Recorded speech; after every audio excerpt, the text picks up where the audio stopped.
Hello बच्चों, कैसे हैं आप लोग? ठीक हैं बच्चों? मैं सीए संतोष पांडे। हम अपनी क्लास 11 की माइक्रो इकोनॉमिक्स की चर्चा कर रहे हैं। उसमें हम अपना चौथा चैप्टर आजकल कर रहे हैं, consumer equilibrium indifference curve approach वाला चैप्टर कर रहे हैं। उसका एक वीडियो आप लोगों को पहले मिल चुका है, इंडिफरेंस कर्व वाला। आज अगला वीडियो हम देखेंगे, जिसमें कि हम आज बजट सेट और बजट लाइन की चर्चा करेंगे। तो सभी बच्चे फटाफट से अपनी नोटबुक निकालें और काम करना शुरू कर दें। ठीक है बच्चों? तो आज बच्चों हम जो बात करेंगे वो हम बात करेंगे बजट सेट और बजट लाइन की।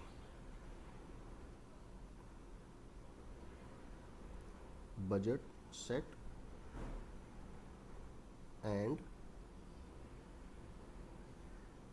बजट लाइन की बच्चों आज हम चर्चा करेंगे, देखेंगे ये क्या चीज़ें हैं।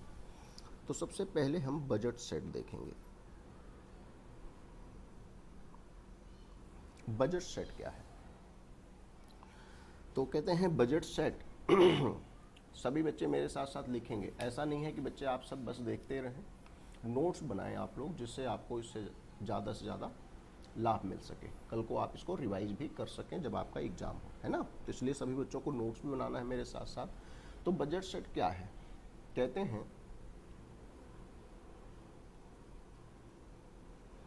Budget set refers to the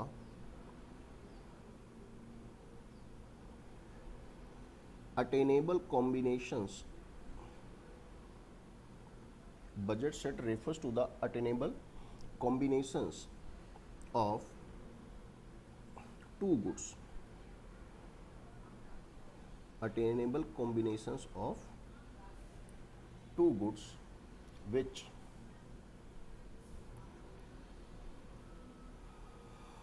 a consumer can buy with his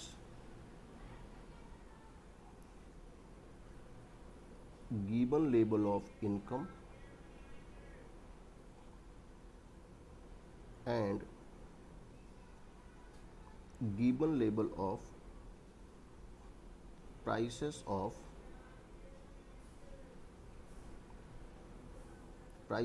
both goods. तो बजट सेट क्या है? बजट सेट टू गुड्स के उन कॉम्बिनेशंस को बताता है जो कि एक कंज्यूमर खरीद सकता है अपनी गिवन इनकम और given prices of both commodity.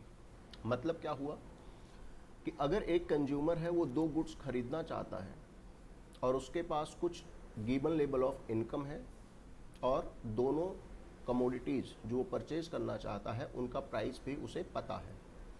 अगर मान लेते हैं उसकी इनकम 10 रुपीज़ है और कमोडिटी एक्स का प्राइस 2 रुपीज़ पर यूनिट है और कमोडिटी वाई का प्राइस ₹1 पर यूनिट है, तो अगर उसको इनकम अपनी पता है और दोनों कमोडिटीज़ के प्राइसेस पता हैं, तो वो कौन सी कमोडिटी का कितना कितना क्वांटिटी परचेज कर सकता है, इसी को हम बजट सेट कहते हैं। बजट सेट ये अटेनेबल कॉम्बिनेशंस को बताता है। अटेनेबल कॉम्बिनेशन जो वो परचेज कर सकता है, जो उसकी पहुंच के भीतर है। किनके कॉम्बिनेशंस? टू गुड्स के कॉम्बिनेशंस, जब गिवन हो उसकी इनकम और दोनों कमोडिटीज़ के प्राइस भी उसके पास गिवन हो।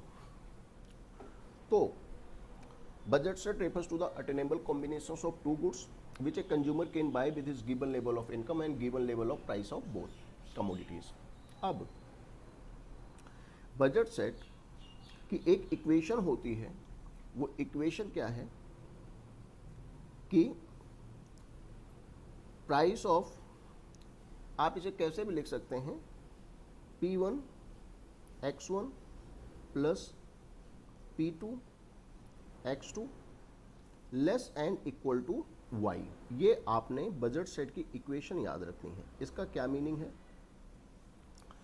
कि जो पहली कमोडिटी का प्राइस है और जो पहली कमोडिटी है उसकी जो क्वांटिटी है, अगर price of the first commodity and quantity of the first commodity को हम मल्टीप्लाई करें plus price of the second commodity और quantity of the second commodity को अगर हम मल्टीप्लाई करें तो वो दोनों कितना आना चाहिए, या तो उसकी इनकम के बराबर आना चाहिए या इनकम से कम आना चाहिए। ठीक है ना, तो ये less and equal to income होना चाहिए। मतलब दोनों कमोडिटीज को जितनी क्वांटिटी परचेज कर रहा है वो कितनी परचेज कर सकता है, या तो उसकी जितनी टोटल इनकम है उतनी या उससे कम। अगर आपके पास 10 रुपए हैं तो हो सकता है आप पूरे 10 रुपए खर्च कर दें, या 10 रुपए है आपके पास और आप उसमें सिर्फ 8 रुपए खर्च करना चाहते हैं या सिर्फ 6 रुपए खर्च करना चाहते हैं, है ना। तो अगर 10 रुपए पूरे खर्च कर दें दोनों चीज़ों को खरीद करके, या आप 10 से कम खर्च करें दोनों कमोडिटीज़ को परचेज करने पर, तो हम उसे बजट सेट बोलेंगे। तो ये इक्वेशन आपने ध्यान रखनी है। अब अगर यहाँ पे हम एक एग्जांपल से इसको समझने की कोशिश करें, सपोज जो इनकम है कंज्यूमर की, जिसे हम वाई बोल देते हैं, सपोज वो ₹10 है, और जो उसे कमोडिटीज परचेज करनी है, जो प्राइस ऑफ एक्स है वो मान लेते हैं ₹2 पर यूनिट है, और जो दूसरी कमोडिटी परचेज करनी है प्राइस ऑफ वाई है, सपोज वो ₹1 पर यूनिट है। ये हम मान रहे हैं, आप कुछ भी इसको मान सकते हैं। तो अब बच्चों यहाँ पे हमें देखना है कि एक टेबल हमें बनानी है यहाँ पे, और इस टेबल में पहला कॉलम होगा कॉम्बिनेशन का। कॉम्बिनेशन का मतलब कि दोनों चीज़ों की कितनी कितनी क्वांटिटी खरीदेगा, और यहाँ पे होगा गुड्स एक्स और यहाँ पे होगा गुड्स वाई। अब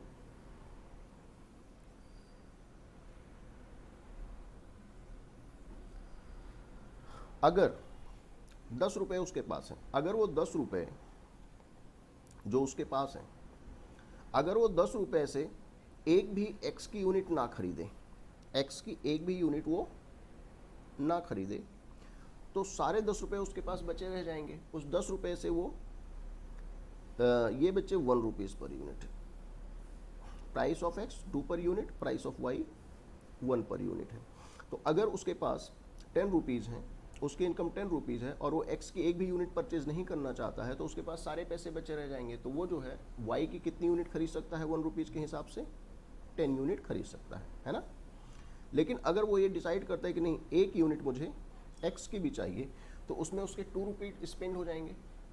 तो कितने पैसे उसके पास बचेंगे? 8 रुपये। और 8 रुपये में से 8 रुपीज़ में से वो 1 रुपये के हिसाब से वाई की कितनी यूनिट खरीद पाएगा? 8 यूनिट।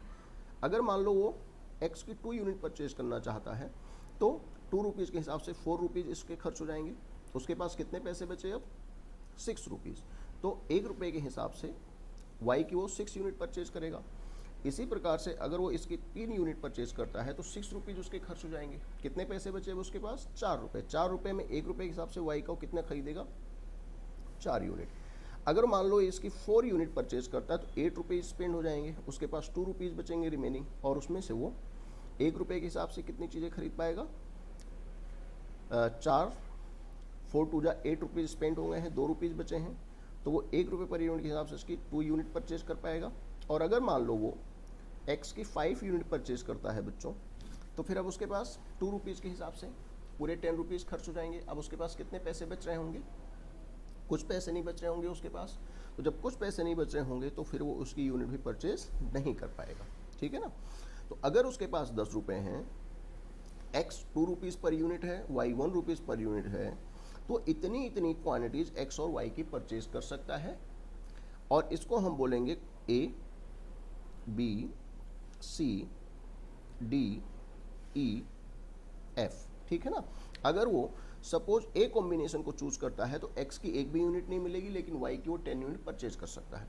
अगर वो सी कॉम्बिनेशन को चूज करता है तो वो एक्स की 2 यूनिट परचेज करेगा और वाई की 6 यूनिट। और अगर एफ को चूज करता है तो इसकी 5 यूनिट और इसकी 0 यूनिट परचेज करेगा। तो ये हमारा है budget set. Budget set schedule इसे हम बोलते हैं। ये हमारा बजट सेट शेड्यूल है। अब ध्यान रखना, अगर वो इतनी इतनी क्वांटिटीज परचेज करता है तो पूरे 10 रुपये उसके खर्च हो जा रहे हैं। लेकिन सपोज इसकी वो 2 यूनिट परचेज करता है, सी कॉम्बिनेशन की बात करें, अगर वो इसकी 2 यूनिट परचेज करता है, सपोज इसकी वो 4 यूनिट ही परचेज कर रहा है, तो 4 रुपीज़ 2 यूनिट के लिए 4 रुपीज़, और इसके अगर 4 यूनिट परचेज करता है तो 4 1 जा 4 रुपीज़, यानी कि उसके सिर्फ 6 रुपीज़ ही इसके 4, और यहाँ पे 4 यूनिट परचेज करता है तो 8 रुपीज़ ही उसके खर्च होते हैं, 2 रुपीज़ उसके पास बच जाएंगे। हाँ, कोई बात नहीं है, क्योंकि बजट सेट का मतलब क्या है कि वो पूरे भी पैसे खर्च कर सकता है और उससे कम पैसे भी खर्च कर सकता है। तो इतनी क्वांटिटी भी कुछ खरीद सकता है 2 और 6, लेकिन अगर वो चाहे तो इसकी 2 और इसकी 4 भी परचेज कर सकता है, या इसकी वो 3 यूनिट की बजाय सिर्फ 1 यूनिट परचेज करे और इसकी 4 यूनिट परचेज करे, तब भी उसके पास कुछ पैसे बच जाएंगे। मतलब ये मैक्सिमम क्वांटिटी है जो कि वो 10 रुपीज़ से परचेज कर सकता है। तो this is the budget set schedule. Budget set schedule मतलब a schedule which shows the different combinations of two goods which a consumer can purchase with his given level of income and given level of prices of both commodities. Okay, now अब यहाँ पे हम इसी से एक diagram बनाएंगे। यहाँ पे इसी से हम यहाँ पे एक डायग्राम बनाएंगे।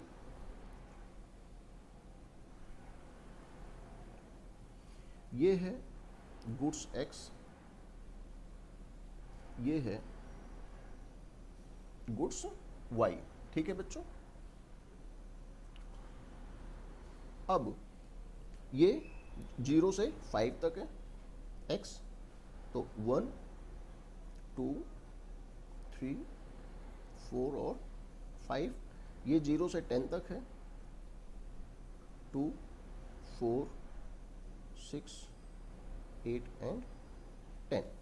तो 0 10 कौन सा पॉइंट, ये वाला 1 8, ये 2 6 3 4 4 2 4 2 और 5 0। तो ये आपके पास बच्चों, ये आपके पास एक लाइन बन जाती है। आप इसे स्केल से बनाएंगे, स्केल से बनाएंगे तो एकदम सीधा बनेगा, ठीक है ना। हाथ से बनाएंगे थोड़ा टेढ़ा हो सकता है, स्केल से बनाएंगे एकदम सीधा बनेगा, स्ट्रेट। तो ये ए कॉम्बिनेशन है, ये बी कॉम्बिनेशन है, ये सी कॉम्बिनेशन है, ये डी कॉम्बिनेशन है, ये ई कॉम्बिनेशन है, ये एफ कॉम्बिनेशन है। तो ये जो चीज़ बनती है हमारे पास, डायग्राम जो बनता है, this diagram is known as budget line. Budget line, तो this is budget set, this is budget line. तो बजट लाइन क्या है, budget line is a line which shows the different combinations of two goods which a consumer can buy, purchase with his given level of income and given level of prices of both commodities. Budget set का ही हमने क्या बना दिया है,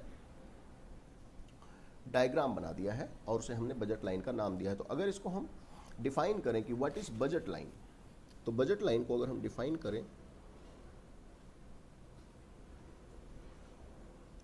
तो budget line को अगर हम डिफाइन करें तो budget line is a line which shows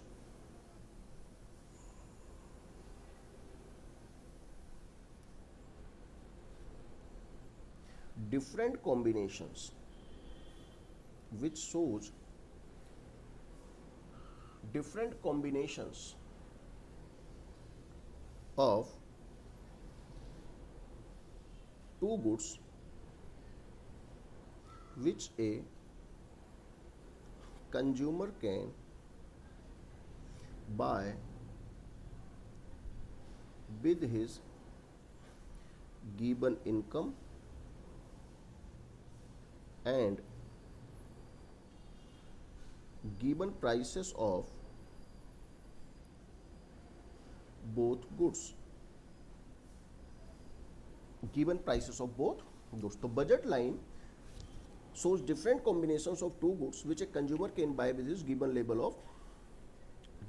of his income and given level of prices of both goods. अगर उसकी इनकम पता है, उसको दोनों गुड्स के प्राइसेस पता है, तो कितनी क्वांटिटीज परचेज कर सकता है वो ये लाइन बताती है। अब एक बात का ध्यान रखना है कि इसे हम इस प्रकार से भी लिख सकते हैं कि budget line is A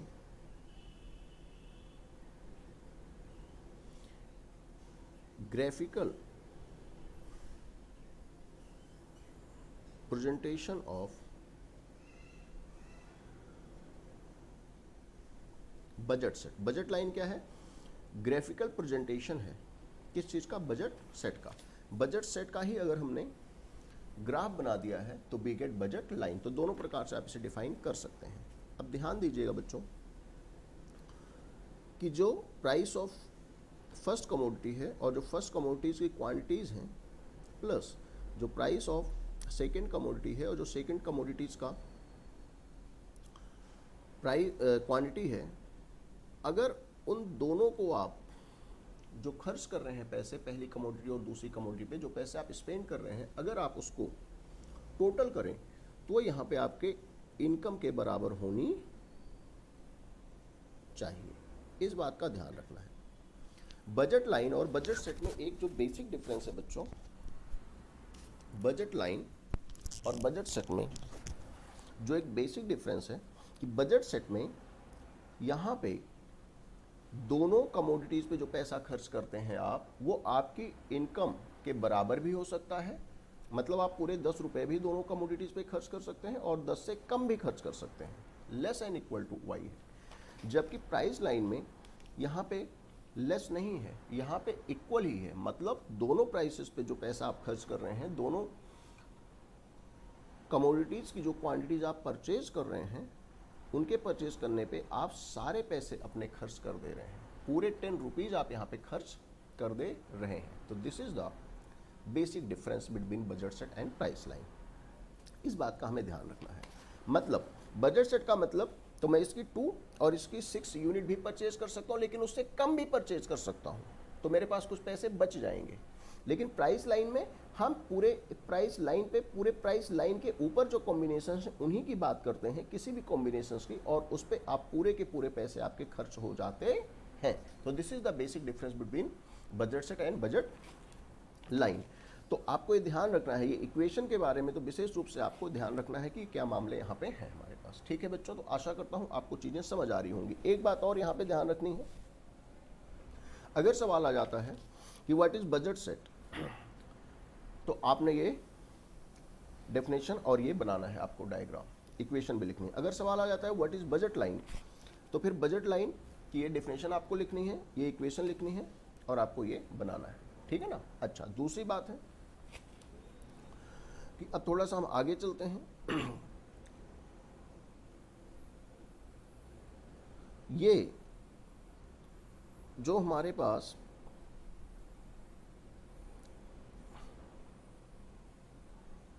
goods Y है, गुड्स एक्स है। Now this is the price line. बच्चों कभी कभी हम बजट लाइन को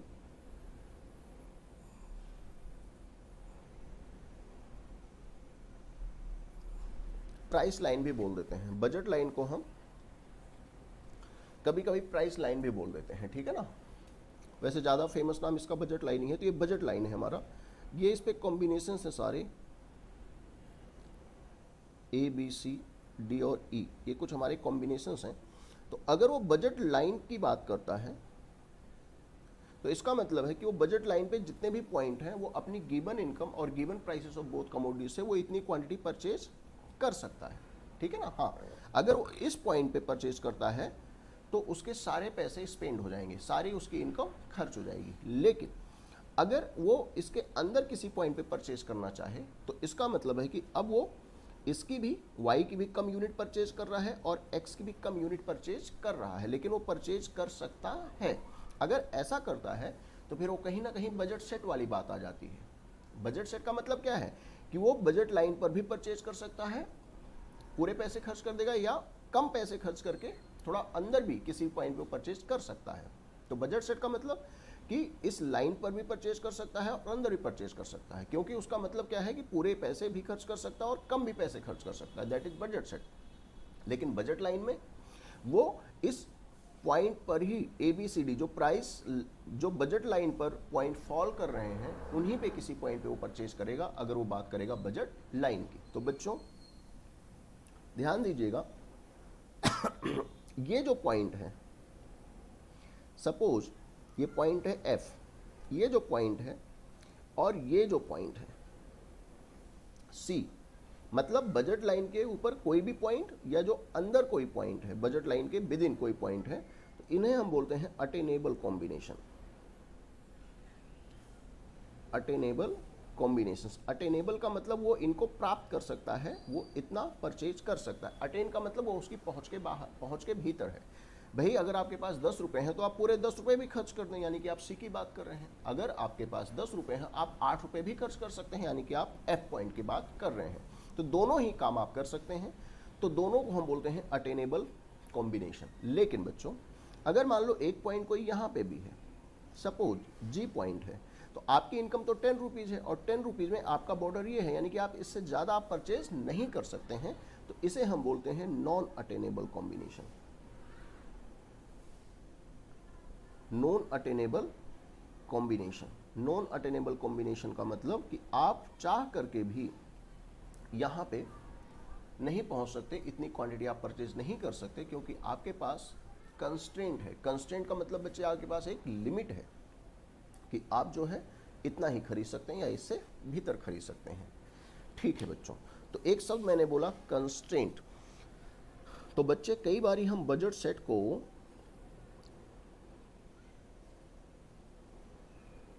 बजट कॉन्स्टेंट भी बोल देते हैं, बजट कॉन्स्टेंट भी बोल देते हैं। जो बजट सेट है उसे हम बजट कॉन्स्टेंट भी बोल देते हैं। बजट कॉन्स्टेंट, कॉन्स्टेंट मतलब लिमिट, कॉन्स्टेंट मतलब लिमिट, कि भाई आपके पास 10 रुपए हैं तो वो आपकी लिमिट है, आप उससे बाहर नहीं जा सकते। हाँ, उसके भीतर रह सकते हैं, आप यहाँ कहीं पे रह सकते हैं, यहाँ तक रह सकते हैं, लेकिन this is the your constraint.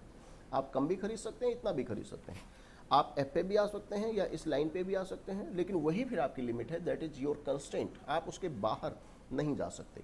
तो ये पॉइंट या with in price budget line point attainable combination, outside any point non attainable combination. ठीक है, इस बात का आपने ध्यान रखना है। तो सवाल अगर पूछ लिया जाता है कि भाई attainable and non attainable combination का क्या मतलब है, बताइए प्राइस लाइन के या बजट लाइन के रेफरेंस में, तो आपको बता देना है कि भाई any point which is falling on the budget line और which is within the budget line is attainable combination, because consumer can purchase any quantity which is falling on the budget line or within budget line। ठीक है ना, budget set के हिसाब से बात हो गई। और अगर आप बजट लाइन की बात करें तब F की बात नहीं होगी, तब सिर्फ इन्हीं पॉइंट की बात होगी, ABCD की बात होगी, और बाहर की तो वो आपके बजट के बाहर है। नाउ अब यहाँ पे एक बात हमें और करनी है बच्चों, कि कभी कभी प्राइस लाइन में शिफ्ट हो जाता है, shift in budget line, shift in budget line. Shift in budget line mainly दो कारणों से होता है। सपोज ये हमारी एक पहले बजट लाइन थी,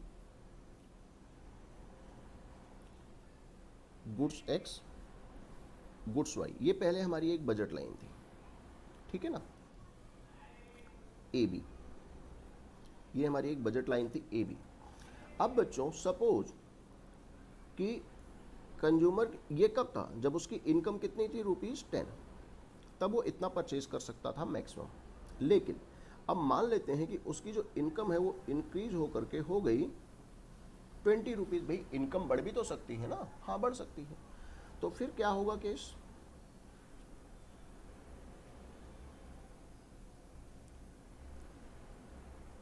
गुड्स Y गुड्स X। अब क्या केस होगा, तो पहले की बजट लाइन आपकी कौन सी थी, ये थी AB, जब ये वाली लाइन है।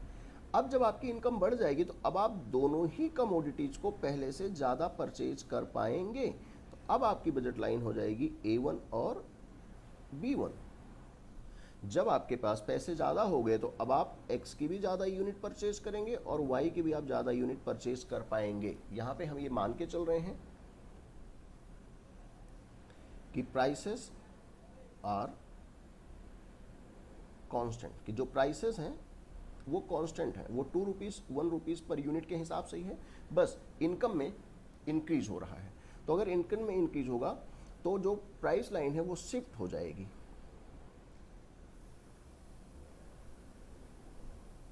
अपवर्ड या राइटवर्ड शिफ्ट, ऊपर की तरफ या राइट साइड में बजट लाइन आपकी शिफ्ट हो गई when income increases but price remains constant. अब मान लो कि उसकी इनकम कंज्यूमर की जो पहले 10 रुपीज़ थी, सपोज अब वो हो गई है 5 रुपीज़। भाई इनकम घट भी तो सकती है, और यहाँ पे भी प्राइसेस आर कांस्टेंट, ये हम एज्यूम कर रहे हैं कि जो प्राइसेस है वो कांस्टेंट है। तो इस केस में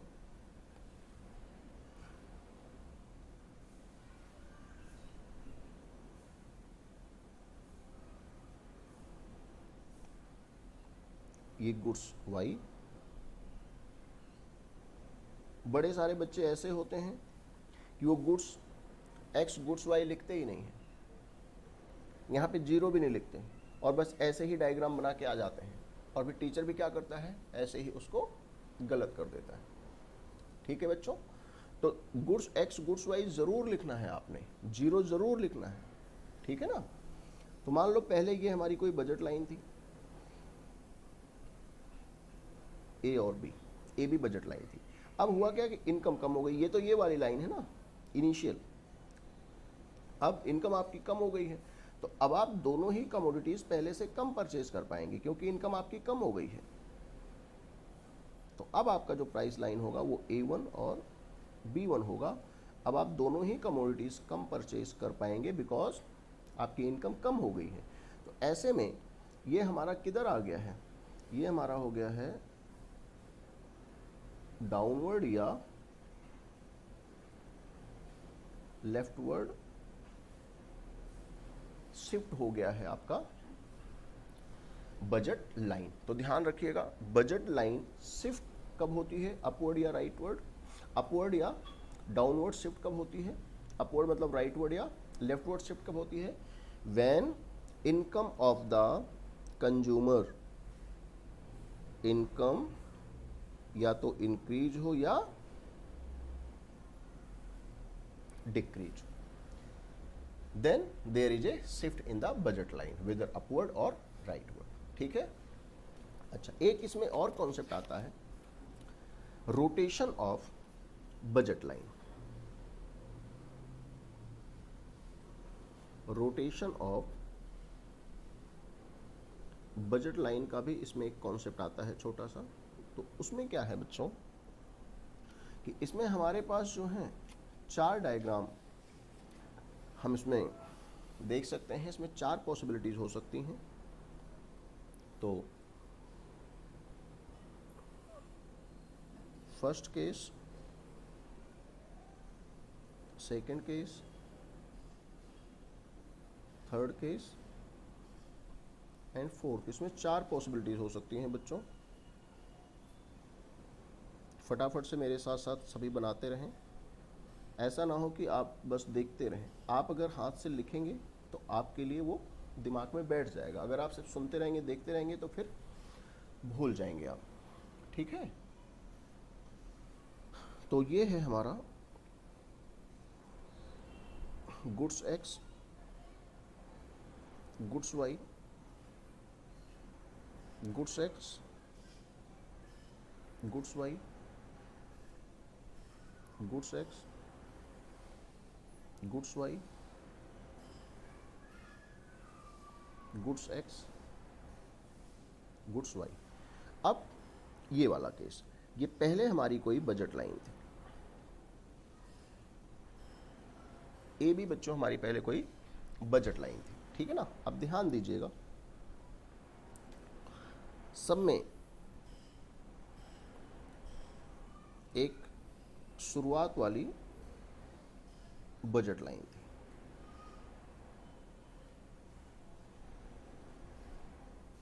ये शुरुआती केस था जब ये बजट लाइन थी। जो भी हमारे पास गिवन लेवल ऑफ इनकम थी और given level of prices of both commodities थी, उससे हम मैक्सिमम इतना परचेज कर सकते थे। नाउ अब ध्यान दीजिएगा कि इस केस में हम मान रहे हैं कि जो प्राइस ऑफ एक्स है, ये वाला, वो प्राइस आपका फॉल हो गया। ध्यान दीजिएगा, यहाँ पे जो एक्स कमोडिटी है उसका प्राइस डिक्रीज हो गया। बस वाई कमोडिटी का प्राइस वैसा ही है, इनकम पहले जैसी ही है, सिर्फ price of commodity x decrease हो रहा है, price of commodity x fall हो रहा है। तो ऐसे में क्या होगा कि चूंकि एक्स सस्ता हो रहा है तो अब एक्स को हम ज़्यादा परचेज कर पाएंगे। भाई जो चीज़ सस्ती होगी हम उसे अब ज़्यादा खरीद पाएंगे। लेकिन चूंकि वाई का प्राइस जो है वो सेम है, तो वाई की हम पहले की जितनी ही क्वांटिटी परचेज करेंगे। और अब हमारा एक नया प्राइस लाइन हो जाएगा A1 और B1। तो सिर्फ एक्स पे, गुड्स एक्स पे वो इधर की तरफ मूव करेगा। This is called rotation. Rotation का मतलब सिर्फ एक्स एक्सिस या वाई एक्सिस पे ही चेंज आ रहा है। क्यों? क्योंकि यहाँ सिर्फ एक ही कमोडिटी का प्राइस फॉल कर रहा है। लेकिन अगर मान लो कि एक्स का जो प्राइस है वो फॉल नहीं हुआ होता बल्कि राइज हुआ होता, एक्स का प्राइस इंक्रीज भी तो हो सकता है। हाँ जी सर, हो सकता है। तो फिर वाई में क्या हुआ? वाई का प्राइस कांस्टेंट है, जितना पहले था 1 रुपीज़ पर यूनिट, और इनकम भी कांस्टेंट है कंज्यूमर की। सिर्फ एक्स का प्राइस राइज हो रहा है। तो फिर अब एक्स जब महंगा हो जाएगा तो उसे हम पहले से कम खरीद पाएंगे। तो अब हमारी जो प्राइस लाइन है बच्चों, वो हमारी हो जाएगी AB1। इधर की तरफ ये आ चुका है, which is known as rotation. Now अब y की बात करते हैं। अगर मान लो कि जो प्राइस ऑफ y है वो मान लो फॉल हो गया होता, जो प्राइस ऑफ कमोडिटी y है वो फॉल हो गया होता, देन तो अब x पे कोई चेंज नहीं आएगा क्योंकि x का प्राइस कांस्टेंट है और उसकी इनकम भी कांस्टेंट है।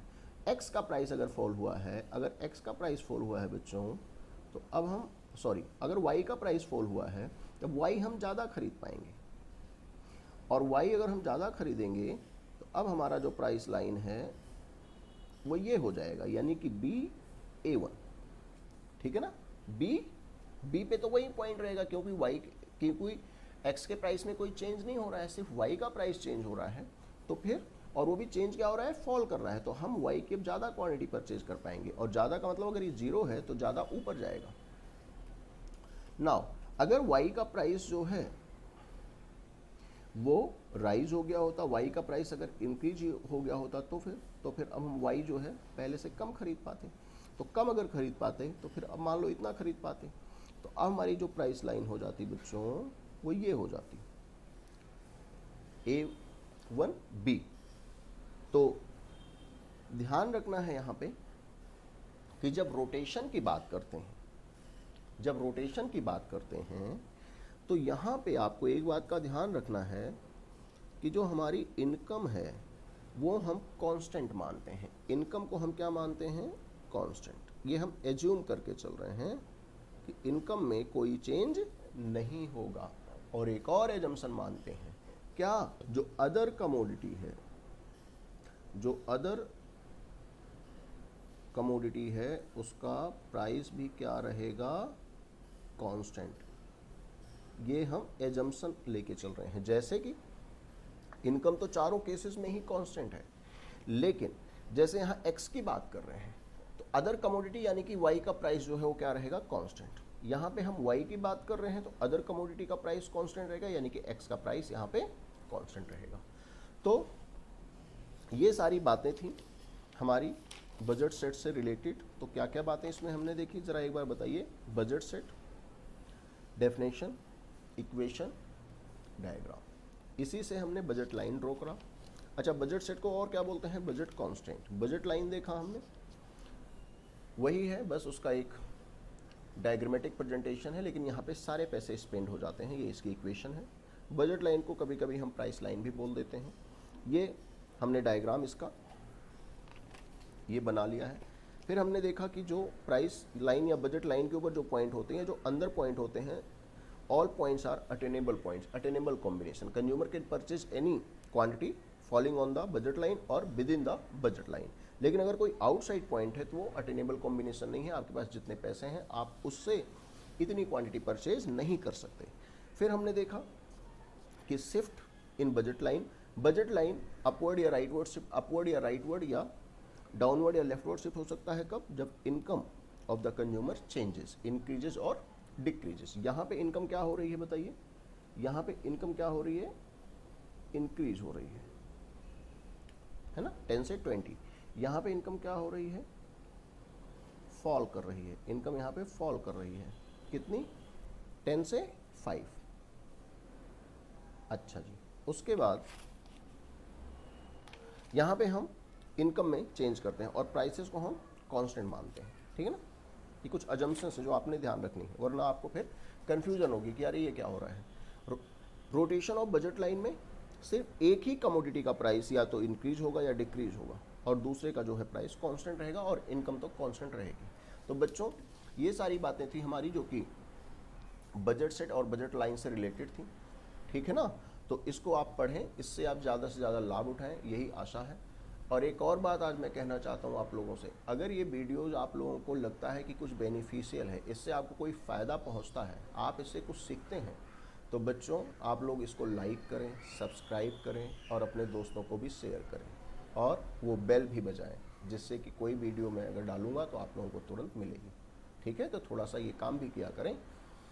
तो बच्चों आज की क्लास यहाँ पे समाप्त करेंगे, इसका एक वीडियो और बनाएंगे हम कंज्यूमर इक्विलिब्रियम का और फिर ये चैप्टर हमारा समाप्त हो जाएगा, ठीक है। तो सभी बच्चों को tata, bye bye, see you.